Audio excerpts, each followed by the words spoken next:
안녕하세요. 달빛 야화입니다. 이번 시간에 들려드릴 이야기는 행복을 주는 여자와 그녀가 찾는 신랑감, 거위치는 처녀, 그리고 요정이 준 선물, 마법에 걸린 아가씨, 이렇게 4편입니다.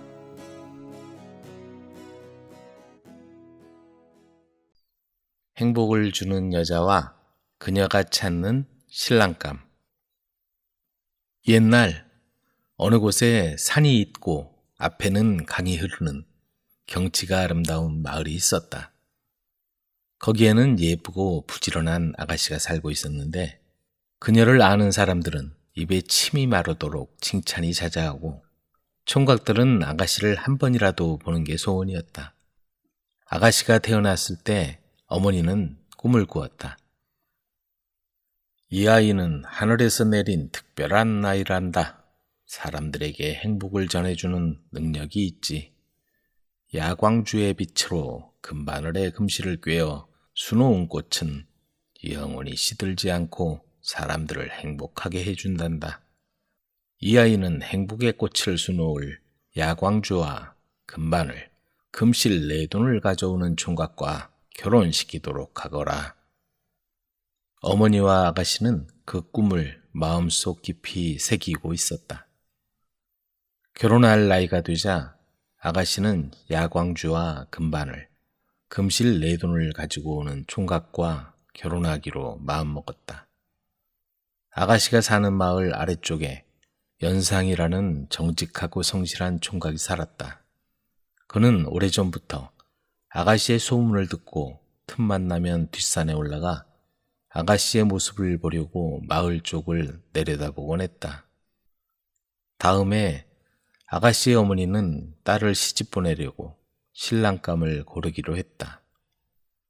드디어 신랑감을 고르는 날이 오자 아가씨 집 앞에 총각들이 줄지어 모여들었다. 전 보물도 재산도 원하지 않아요. 제가 갖고 싶은 건 오직 야광주와 금바늘 금실 뿐입니다. 그걸 가져다 주실 분에게 시집 가겠어요. 정말 아가씨의 모습은 하늘에서 내려온 선녀처럼 아름다웠다. 그 모습을 본 총각들의 가슴이 불타기 시작했다. 그러나 신랑의 조건에 해당하는 야광주, 금바늘, 금실을 가져와야 한다는 말을 들은 총각들은 풀이 죽어서 하나둘씩 그 자리를 떠나고 말았다. 왜냐하면 이 3가지 물건은 동해에 사는 신선만 가지고 있는데 많은 사람이 그 물건을 찾으러 갔다가 도중에서 쓰러지거나 무서워서 포기하고 도망쳐 왔기 때문이다. 모두 다 떠나가고 그 자리에는 오직 한 사람만 남아 있었다. 그건 연상이었다. 연상은 수줍게 말했다. 아가씨, 전 당신을 진심으로 좋아합니다. 제가 가져오겠습니다. 그러자 아가씨가 다정하게 쳐다보며 대답했다. 어머, 절 무척 생각해 주시는군요. 그렇다면 동해에 신선이 있는 곳으로 가주세요. 언제까지나 기다리겠어요. 다음 날이 되자 연상은 해가 뜨는 쪽을 향해 길을 떠났다. 며칠 후 어떤 산 아래에 이르렀을 때 해가 저물었다. 그때 오두막 한 채가 보여 문을 두드리니 노파가 나왔다. 동해의 신선을 만나러 가는 길인데 하룻밤 재워줄 수 있을까요? 그 말을 듣자 노파는 흔쾌히 방을 내주었다. 그렇게 그 집에서 하룻밤을 지내며 노파에게 그동안의 얘기를 들려주었다. 그러자 노파는 칭찬하고서 이렇게 말했다. 부탁이 하나 있어요. 신선을 만나거든 우리 아들이 다 컸는데도 왜 말을 못하느냐고 물어봐 주지 않겠소? 연상은 꼭 알아봐 드리겠다고 약속하고는 그 집에서 하룻밤을 지내고 다시 멀고 험한 길을 떠났다. 또 며칠이 지나고 뽕나무 밭 근처에 이르자 갑자기 이상한 바람이 불더니 억수같이 비가 쏟아지기 시작했다. 그는 휘몰아치는 비바람 속을 뚫고 뽕나무밭 옆에 있는 오두막으로 비를 피해 갔다. 날도 저물어 가고 있어서 오두막 문을 두드리니 노인이 나왔다. 동해의 신선을 만나러 가는 길인데 하룻밤만 재워주십시오. 그 말을 들은 노인은 연상을 따뜻한 아랫목에 앉히고 저녁밥을 푸짐하게 차려주었다. 연상이 그동안의 얘기를 다 들려주자 노인 역시 그를 칭찬하고는 이렇게 말했다. 부탁이 하나 있네. 만약 신선을 만나면 우리 집에 10년이나 된 누에가 2마리 있는데 왜 씨를 뽑지 않는지 물어봐 주지 않겠나? 네, 틀림없이 물어봐 드리겠어요. 연상은 다음 날이 밝자 더 빨리 동해로 향했다. 그런데 도중에 큰 강이 흐르고 있었다. 연상이 망설이고 있는데 노란색의 커다란 잉어 한 마리가 다가와 점잖게 말했다. 여보세요? 어디로 가시는 길인가요? 아, 잉어로구나. 난 동해에 신선을 찾아뵈러 가는 길이란다. 날 좀 도와줄 수 있겠니? 그럼요. 도와드리고 말고요. 그 대신 신선을 만나면 제가 수천 년을 살아왔는데 왜 아직도 용이 되지 못하느냐고 물어봐 주시겠어요? 연상이 꼭 물어봐 주겠다고 말하자 잉어는 그를 등에 태우고 강을 건넜다. 이후에도 어려움이 많았지만 연상은 모든 위기를 극복하고 마침내 동해에 도착했다. 그는 너무 기뻐서 큰 소리로 말했다. 동해의 신선님, 신선님을 만나려고 천리길을 달려왔습니다. 꼭 부탁할 것이 있습니다.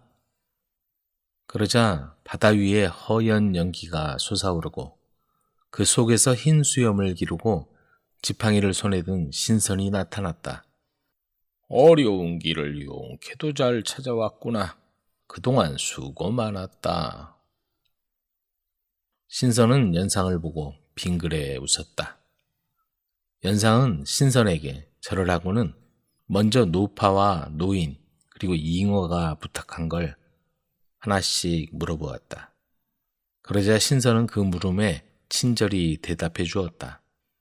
연상은 이번에는 자기 소원을 말했다. 신선은 웃으며 알겠네. 자네 소원도 들어주지. 그 3가지 물건은 내가 마련해 주겠네. 하고는 사라져버렸다. 연상은 그 3가지 물건이 어디 있단 말이지? 신선께서는 아무것도 가르쳐 주시지 않고 연상은 마음이 울적했지만 남에게 부탁받은 일은 다 해결이 되었으니 여기까지 온 게 헛되지 않았다고 스스로 위안했다. 돌아오는 길에 큰 강에 닿자 잉어가 꼬리를 흔들며 다가와서 물었다. 신선께서 뭐라고 하시던가요? 신선께서는 내 입안에 있는 붉은 구슬을 토해내면 몸이 가벼워져서 용문을 뛰어넘어 용이 될 수 있다고 하셨단다. 연상이 말하자 잉어는 머리를 끄덕이며 몸을 뒤적이더니 강물을 하늘 높이 뿜어냈다. 그러자 입에서 붉은 구슬이 튀어나와 강가에 떨어졌다. 잉어가 말했다. 따로 선물할 게 없으니 이 붉은 구슬을 선물로 가져가십시오. 연상은 잉어가 주는 붉은 구슬을 챙겼다.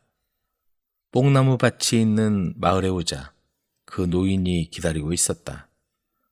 여복의 젊은이, 신선께서 뭐라고 하시던가? 네, 신선께서는 누에 2마리를 한 곳에 기르니까 게을러져서 실 뽑는 일을 잊어버린다고 한 마리씩 멀리 떼어놓으면 실을 토하게 될 거라고 말씀하셨습니다. 허허, 그래. 그렇다면 이 누에를 자네에게 한 마리 주겠네. 연상은 노인이 주는 누에를 받아 잘 챙겼다. 여러 날을 걸어서 일전에 오두막에까지 오자 그 노파가 나오더니 물었다. 여복의 젊은이, 신선께서 뭐라고 하셨소? 네, 신선께서는 아들의 목에 바늘이 하나 걸려 있으니 그걸 뽑아주면 말을 할 수 있을 거라고 하셨습니다. 그래서 노파는 급히 아들을 불러 입을 벌리게 했다. 과연 목 안에 바늘이 박혀 있었는데 노파가 그것을 뽑아내자 아들이 즉시 말을 하게 되었다. 노파는 매우 기뻐하며 그 바늘을 기념으로 주었다. 연상은 받은 선물을 잘 챙겨서 길을 걸었다. 그러던 어느 날 밤 연상은 선물에서 번쩍번쩍 빛이 나오는 걸 보았다. 급히 풀어보니 붉은 구슬과 바늘이 광채를 띠고 있었고 누에는 금실을 토해내고 있었다. 틀림없이 야광주와 금바늘, 금실이었다. 연상은 매우 기뻐하며 아가씨를 빨리 만나고 싶어 밤낮을 가리지 않고 길을 걸었다. 하늘의 달이 여러 번 찼다가는 기울고 기울었다가는 다시 찼을 때 마침내 고향에 돌아왔다. 집에 와서 보따리를 풀어보니 누에가 어느새 금실을 다 토해내고 있었다. 금실을 달아보니 정확하게 4돈이었다. 연상은 얼굴 가득 미소를 띠고 한 걸음에 아가씨가 있는 마을로 향했다. 마을 입구까지 오자 저만치 아름다운 아가씨가 달려오고 있었다. 오랫동안 헤어져 있던 두 사람은 다시 만난 기쁨에 가슴이 터질 것 같았다. 연상은 3가지 보물을 내보였다. 그러자 아가씨는 기쁨으로 발갛게 볼을 물들이고 있었다. 그렇게 해서 두 사람은 결혼을 했다. 그리고는 신부는 야광주의 빛으로 금바늘에 금실을 꿰어 술을 놓았다. 꽃이 다 완성되자 산꼭대기에 아름다운 행복의 꽃이 한 송이 피어났다. 그 꽃이 얼마나 아름다운 빛을 내는지 사람들은 감탄하며 기쁨의 눈물을 흘렸다. 그 꽃은 밤에는 주변 마을을 환하게 비춰주고 영원히 시들지 않고 사람들을 행복하게 해 주었다고 한다. 거위치는 처녀. 옛날에 한 늙은 여왕이 살았는데 오래전에 남편을 잃은 그녀에게는 아름다운 딸이 있었다. 그 딸은 자라서 먼 곳에 사는 왕자와 약혼을 했다. 결혼하러 그녀가 외국 왕국으로 떠날 시간이 다가오자 나이든 어머니는 매우 귀중한 짐꾸러미들과 금과 은으로 된 많은 장신구 그리고 왕실의 혼숙감을 모두 주었다. 그만큼 어머니는 딸을 아주 끔찍이 사랑했다. 그녀는 또한 함께 여행을 하고 신랑에게 딸을 인도해 줄 시녀 한 명을 보냈고 그들 각자에게 여행에 필요한 말을 제공했다. 그런데 팔라다라는 이름을 가진 공주의 말은 사람의 말을 할 수 있었다. 출발 시간이 다가오자 늙은 어머니는 딸의 침실에 가서 작은 칼로 피가 흘러나올 만큼 손가락에 상처를 냈다. 그리고 손가락 밑에 하얀 천 조각을 대자 3방울의 피가 천 조각에 흘러내렸다. 그녀는 그 천을 딸에게 주면서 말했다. 얘야, 이 천을 조심스럽게 보관해라. 너의 여행에 쓸모가 있을 것이다. 그러고 나서 그들은 서로에게 작별 인사를 나누었다. 공주는 어머니에게 받은 천 조각을 옷 앞에 붙이고 말에 올라타서 남편의 왕국을 향한 여행을 시작했다. 약 1시간 정도 여행을 계속했을 때 공주는 심한 갈증을 느꼈다. 그래서 시녀에게 말했다. 말에서 내려서 저기 개울물을 황금컵에 떠다 줘. 물을 마시고 싶어. 그러자 시녀가 대답했다.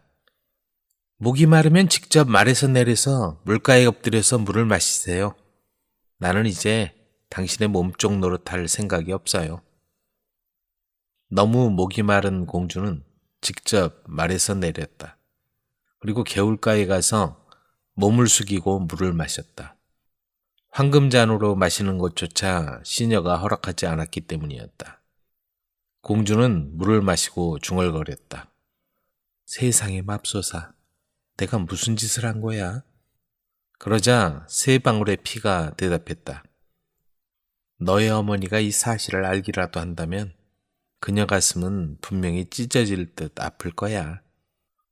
하지만 온순한 성격의 공주는 시녀의 무례한 행동에 대해 아무 말도 하지 않고 다시 조용히 말 등에 올라탔다.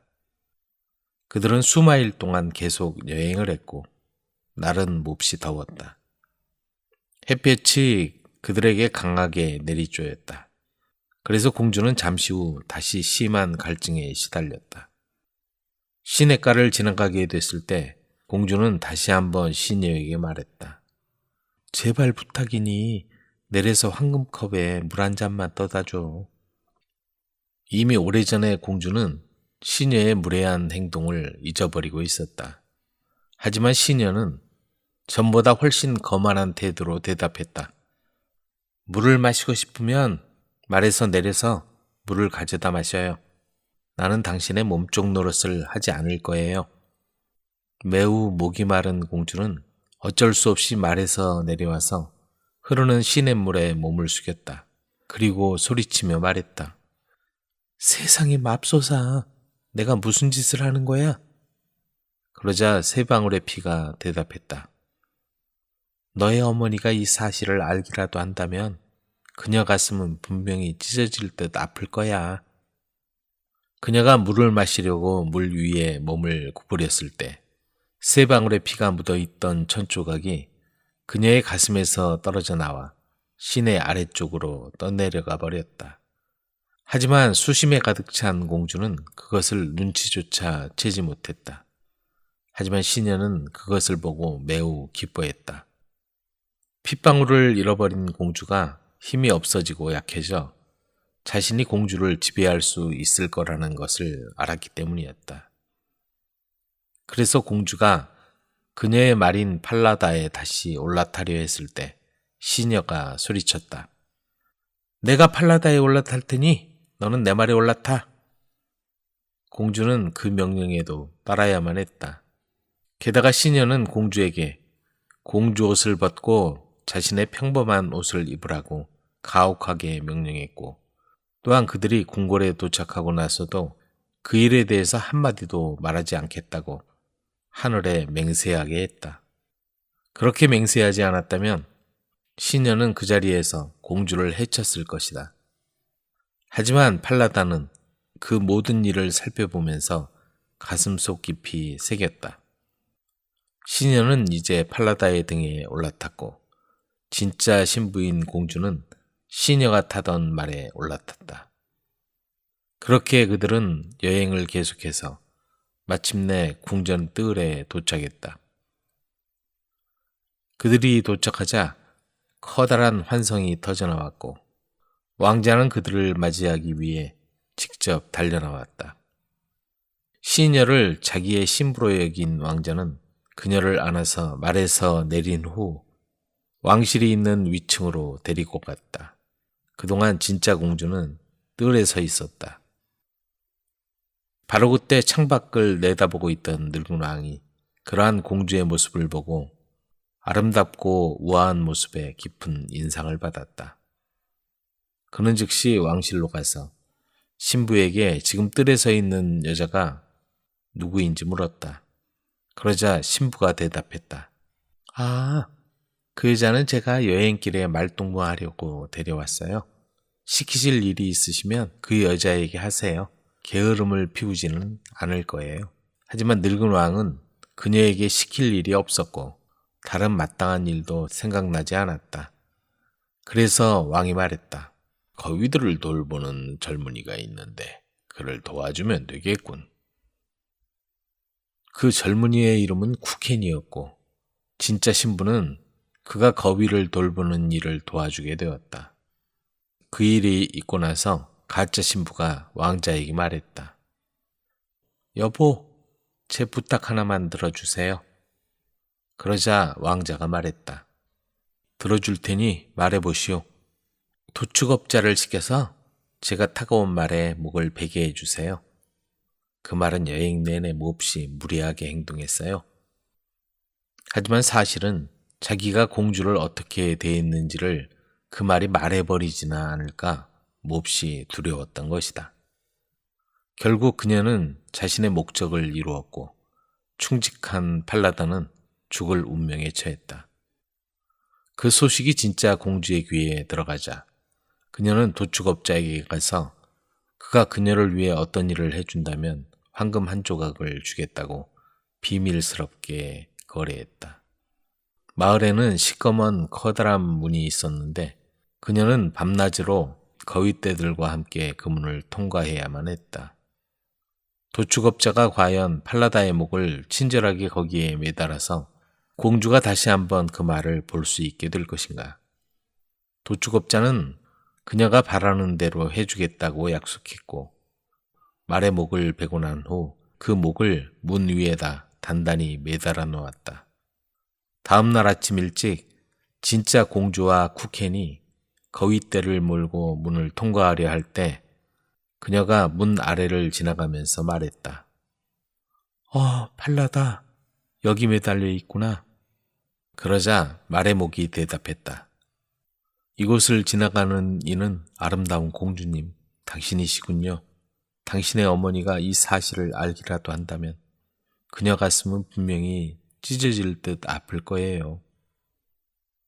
곧 그녀는 그 문을 떠나서 들판으로 거위를 몰고 갔다. 그리고 거위들이 풀을 뜯어먹는 목초지에 도달하자 그녀는 자리에 앉아서 머리를 풀어헤쳤다. 그 머리는 숭금 빛깔이었다. 쿠케는 그녀의 머리가 햇빛을 받고 빛나는 것을 보고 싶어 했고 머리카락을 뽑고 싶어 했다. 그때 그녀가 말했다.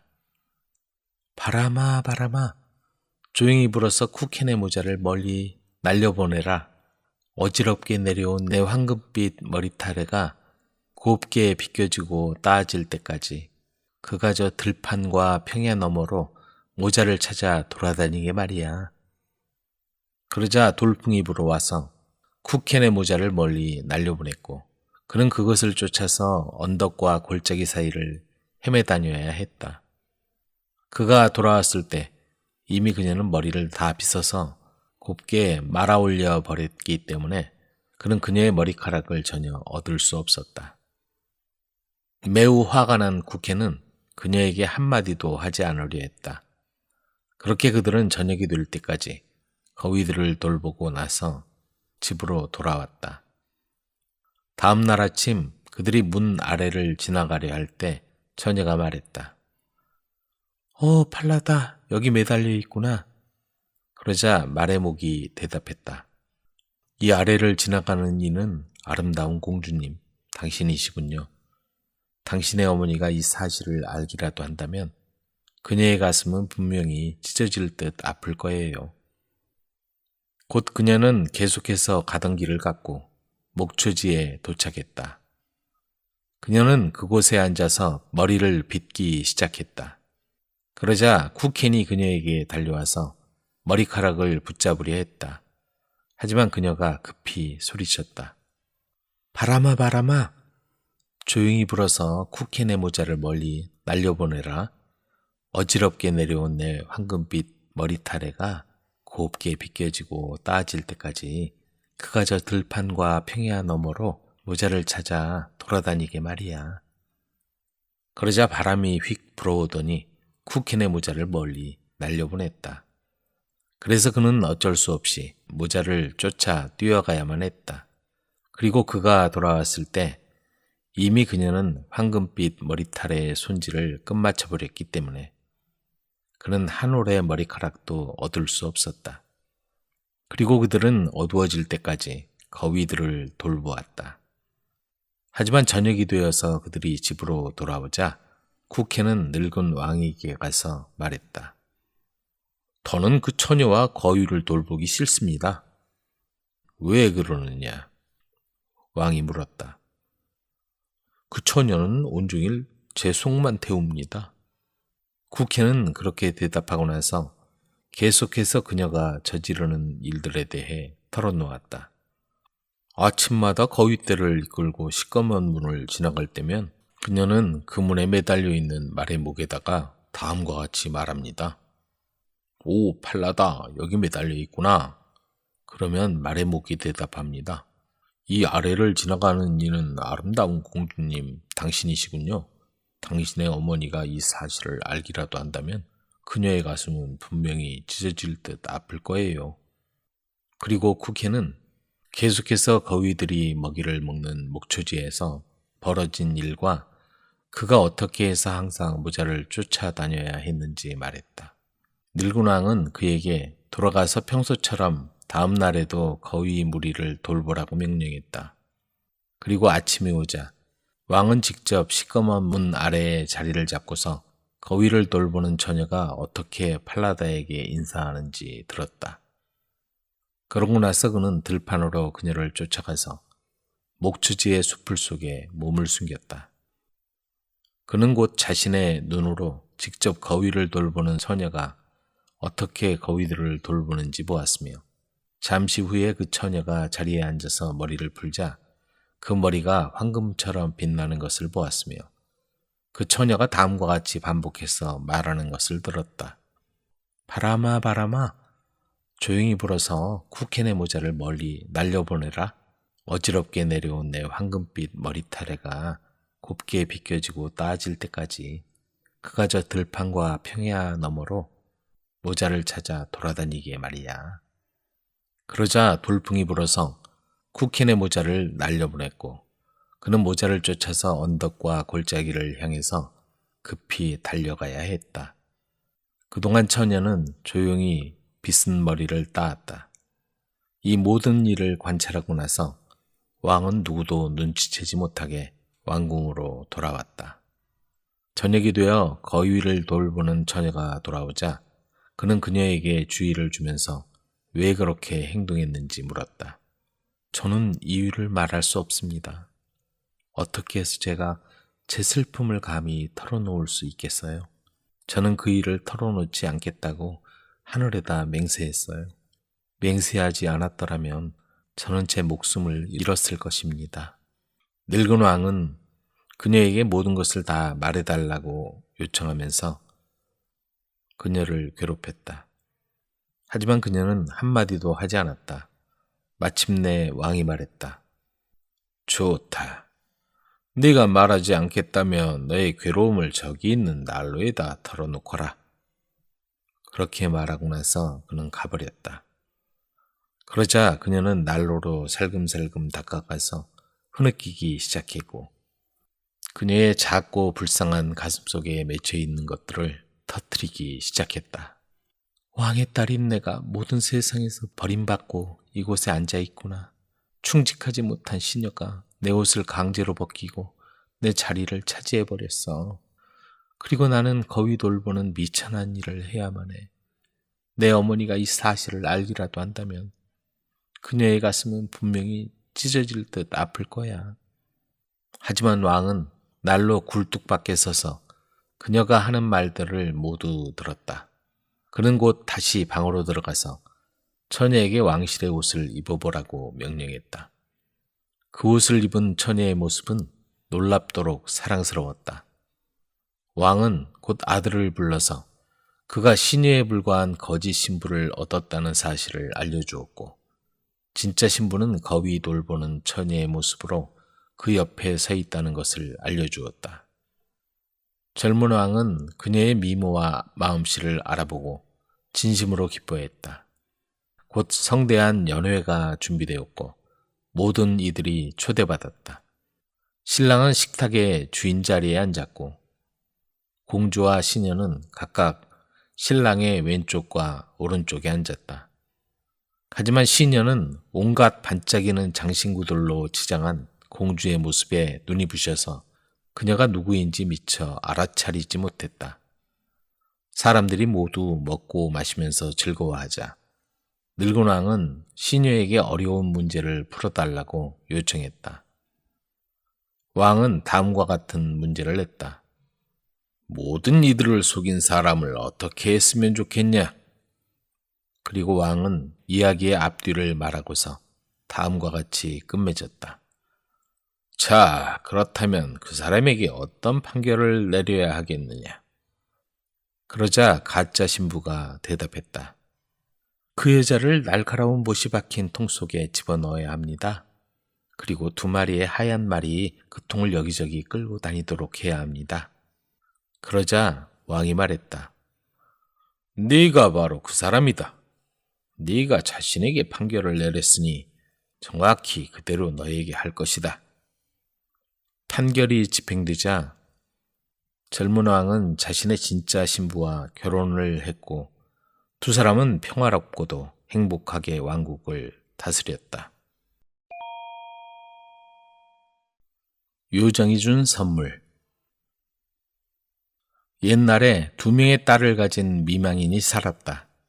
첫째 딸은 얼굴과 성격이 어머니를 너무 닮아서 그 딸을 본 사람마다 어머니를 보는 것 같았다. 2사람은 모두 까다롭고 오만해서 그들과 함께 사는 것이 매우 어려운 일이었다. 작은 딸은 부드러운 성격과 예의 바른 성품에서 아버지를 닮은 데다가 세상의 그 어떤 아가씨보다 훨씬 아름다웠다. 사람들이 자신들과 닮은 모습을 좋아하는 것은 당연한 일이었으므로 어머니도 첫째 딸을 맹목적으로 사랑했고 작은 딸을 끔찍이 싫어했다. 그래서 그녀는 작은 딸에게 부엌에서 식사하게 했으며 계속해서 일을 시켰다. 이 불쌍한 아가씨는 하루에 2번 집에서 멀리 떨어진 곳에 가서 물통에다 물을 가득 길어서 집에 가져와야 했다. 어느 날 그녀가 우물가에 있을 때 불쌍한 여자가 다가와서 물을 마시게 해달라고 빌었다. 어머나, 아줌마, 어서 드세요. 아름다운 아가씨는 그렇게 말하고 나서 물통을 헹구어 우물의 가장 깨끗한 곳에서 뜬 물을 여자에게 주었다.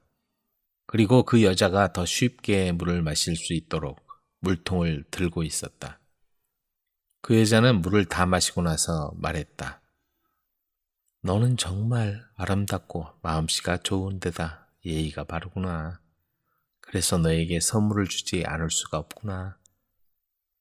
그 여자는 요정이었으며 이 아름다운 아가씨의 공손함과 예의 바름이 어느 정도인지 알아보기 위해 가난한 시골 여자로 모습을 바꾼 것이었다. 너에게 선물을 주겠다. 네가 말할 때마다 너의 입에서는 꽃이나 보석이 쏟아져 나올 것이다. 아름다운 아가씨가 집으로 돌아갔을 때 어머니는 그녀가 우물가에서 너무 오래 있었다고 꾸짖었다. 늦어서 죄송해요, 엄마.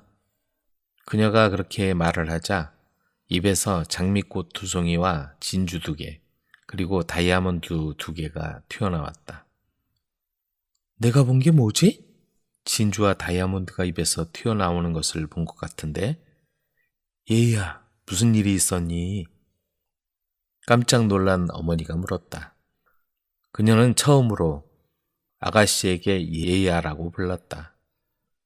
불쌍한 아가씨는 어머니에게 솔직하게 모든 일에 대해 말했고 그동안 그녀의 입에서는 수많은 다이아몬드가 쏟아져 나왔다. 내 아이를 그곳에 보내야겠군. 이리 와서 내 동생이 말할 때 입에서 무엇이 나오는지 보아라. 너도 똑같은 선물을 받는다면 기쁘지 않겠니? 가서 우물에서 물만 뜨면 돼. 그러면 그때 어떤 불쌍한 여자가 너에게 물 좀 마시게 해달라고 할 거야. 그러면 아주 친절하게 그 여자에게 물을 주거라. 어머니가 소리쳤다. 내가 물을 떠오다니 정말 어이가 없군요. 어머니의 말에 그녀의 버릇없는 딸이 말했다. 이 말괄량이야. 당장 가. 어머니가 말했다. 딸은 투덜거리면서 집에서 가장 멋진 은물동이를 들고 나갔다. 그녀가 우물에 가자마자 숲에서 아주 우아한 옷을 차려입은 한 여인이 나왔다. 그 여인은 그녀에게 다가가서 물을 마시게 해달라고 했다. 그 여인은 그녀의 여동생에게 나타났던 바로 그 요정이었다. 하지만 지금은 큰딸의 무례함이 어느 정도인지 보기 위해 공주의 차림새를 하고 있었던 것이다. 내가 당신에게 물을 주려고 여기 왔나요? 당신 같은 귀부인을 위해 은물동이를 가져온 것 같군요. 마시고 싶으면 그 물동이로 물을 마시세요. 건방지고 오만한 딸이 말했다. 너는 예의가 없구나. 인정도 없고 예의도 없으니 너에게 선물을 주겠다. 말할 때마다 너의 입에서는 뱀이나 두꺼비가 튀어나올 것이다. 유종은 전혀 화를 내지 않으면서 대답했다. 딸이 집으로 돌아가자 어머니가 그녀를 보고 소리쳤다. 얘야, 잘 됐니? 잘 됐느냐고요? 건방진 딸이 말을 꺼내자 입에서 2마리의 독사와 2마리의 두꺼비가 튀어나왔다. 오, 세상에, 내가 무엇을 본 거니? 저런 그 못된 동생 때문에 이런 일이 생겼구나. 그 애를 혼내줘야겠다. 어머니는 소리치면서 즉시 동생을 때리러 달려갔다. 불쌍한 아가씨는 어머니를 피해 달아나서 집에서 그리 멀리 떨어지지 않은 숲속에 몸을 숨겼다. 그때 왕의 아들이 사냥해서 돌아오는 길에 그녀의 아름다운 모습을 보고 그녀에게 그곳에서 혼자 무엇을 하는지 그리고 왜 울고 있는지 물었다. 어머니가 저를 집에서 쫓아냈어요. 그녀의 입에서 수많은 다이아몬드와 5개의 진주가 쏟아져 나오는 것을 본 왕의 아들은 그녀에게 어떻게 된 일인지 물어보았다. 그래서 그녀는 그에게 모든 이야기를 해주었고 왕의 아들은 곧 그녀를 사랑하게 되었다. 왕자는 그녀가 가진 선물이 어떤 결혼 지참금보다 더 가치 있다고 생각하면서 그녀를 왕의 궁전으로 데려갔고 그녀와 결혼식을 올렸다. 그러나 그녀의 언니는 너무 미움받을 행동을 해서 마침내 어머니도 그녀를 지겨워하게 되었다. 버릇없는 불쌍한 딸은 집에서 쫓겨나 여기저기 오랫동안 헤매다녔지만 아무도 그녀를 집에 재워주지 않았다. 어쩔 수 없이 숲으로 들어간 그녀는 다시는 그곳에서 나오지 못했다. 마법에 걸린 아가씨. 옛날에 벤보로라는 성에 성주가 살았다. 그에게는 아름다운 부인과 마가렛이라는 딸이 있었다. 하지만 부인이 세상을 떠났다. 성주는 오랫동안 진심으로 그녀의 죽음을 슬퍼했다. 그러던 어느 날 사냥길에서 매우 아름다운 아가씨를 우연히 만나게 되었다. 그리고 그녀를 매우 사랑하게 되어 결혼할 결심을 하게 되었다. 그래서 그는 곧 새어머니를 데리고 갈 것이라는 소식을 벤보로 성으로 보냈다. 마가렛은 어머니 자리를 차지할 사람이 온다는 소리에 기분이 좋지 않았지만 불평하지 않고 명령에 따랐다.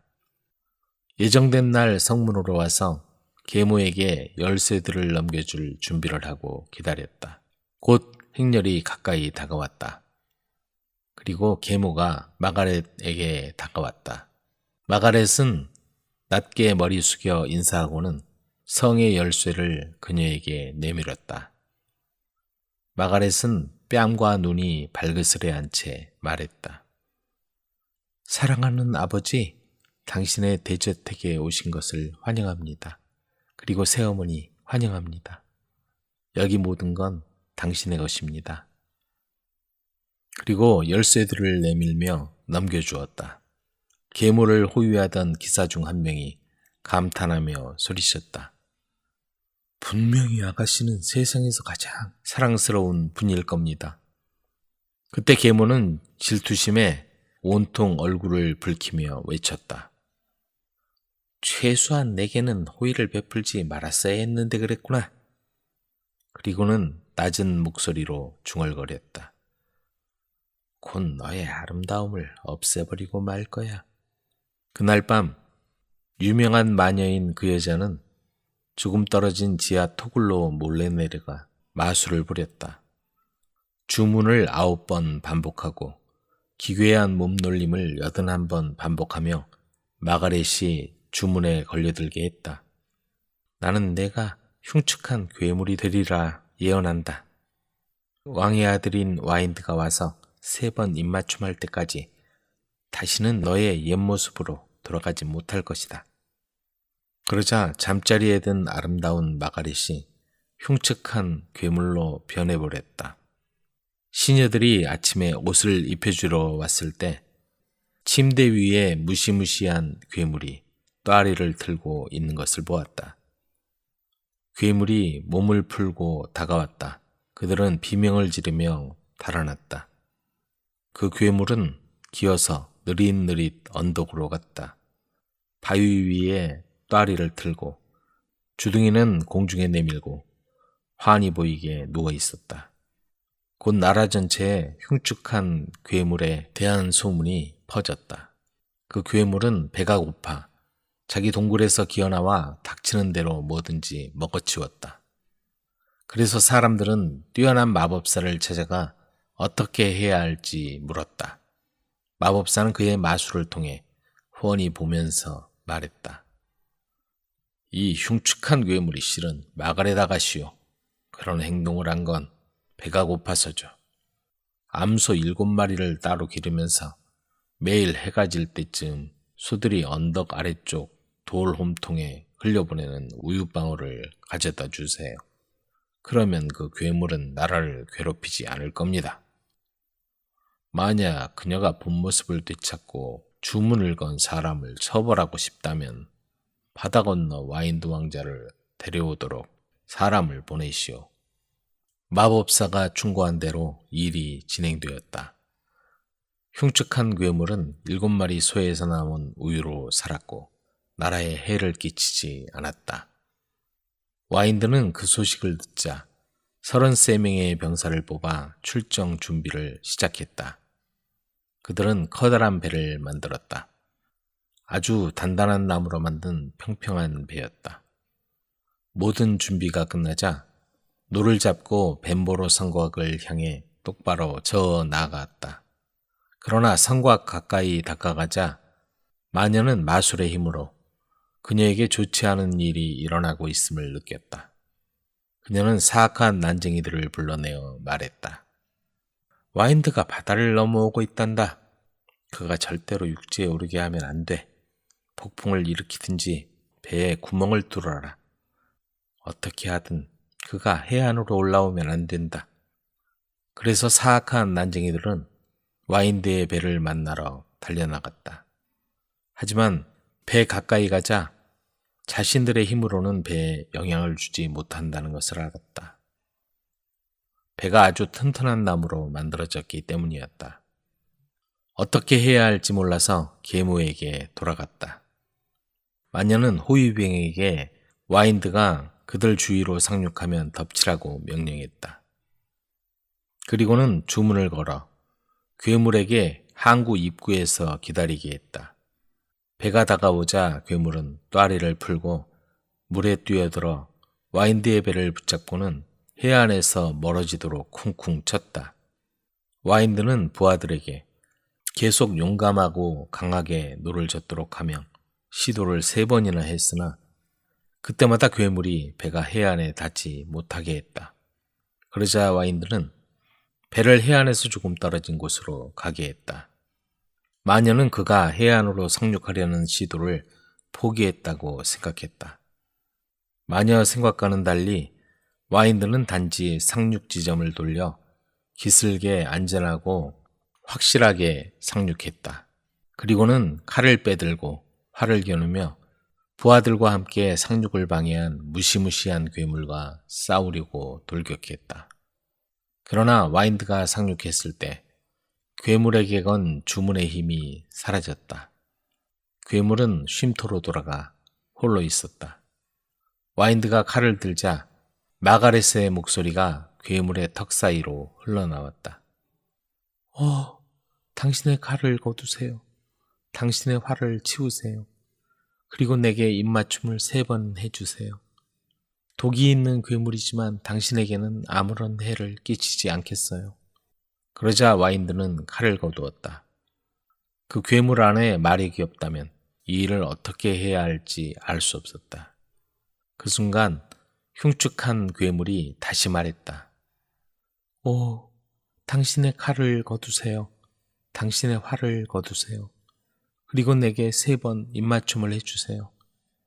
만약 해가 지기 전에 내 모습을 찾지 못하면 다시는 내 원래 모습으로 돌아가지 못할 거예요. 와인드는 괴물에게 다가가 입맞춤을 한 번 했다. 그러나 아무런 변화가 없었다. 그는 다시 한 번 더 했다. 여전히 변화가 없었다. 세 번째, 그는 속이 메스꺼울 정도로 싫었지만 입맞춤했다. 그러자 흉측한 괴물이 슛 소리와 으르렁거리는 소리를 내더니 뒤로 물러나 몸을 세웠다. 그 순간 와인드 앞에 마가렛이 서 있었다. 그는 망토로 그녀를 감쌌고 그녀와 함께 성으로 갔다. 성에 도착하자마자 그는 마녀가 머무는 곳으로 갔다. 그녀를 보자 그는 나뭇가지로 그녀를 내리쳤다. 내리치자마자 그녀는 점점 오그라들더니 크고 못생긴 두꺼비로 변했다. 대담하고 별처럼 반짝이는 눈을 가진 두꺼비가 골골거리며 소리를 냈다. 그리고 계단 아래로 뛰어내려갔다. 모두 행복을 되찾았다. 그런데 흉측하게 생긴 두꺼비가 벤보로 성곽의 주변을 가끔 돌아다니고 있었다. 그 사악한 계무가 바로 그 못생긴 두꺼비였다.